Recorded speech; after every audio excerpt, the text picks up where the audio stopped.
शकील साहिब पूछते हैं कि मैंने अपनी बेटी का नाम नालैन फातिमा रखा है, तो किसी ने कहा है कि यह नाम तब्दील कर दें, यह नाम दुरुस्त नहीं है, नालैन फातिमा। तो क्या कहते हैं आप इस नाम के बारे में? मेरे भाई, नालैन फातिमा का मतलब है हज़रत फ़ातिमा रज़ी अल्लाह तआला अन्हा का जूता मुबारक। अरबी में जूते को नालैन कहते हैं। इसमें तो कोई शक नहीं है कि हज़रत फ़ातिमा रज़ी अल्लाह तआला अन्हा की नालैन मुक़द्दस का भी बड़ा रुतबा है, मकाम है। हम तो उनकी नालैन के नीचे लगने वाली मट्टी के बराबर भी नहीं है।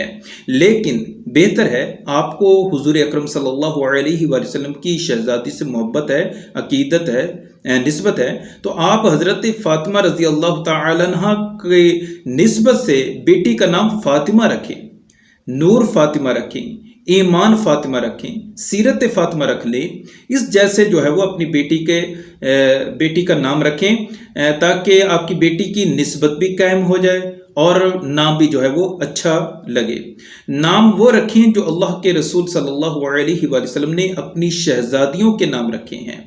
हुज़ूर अकरम सल्लल्लाहु अलैहि वसल्लम के अज़वाज मुतहरात के नाम हैं, सहाबियात आलिम रिज़वान के नाम हैं।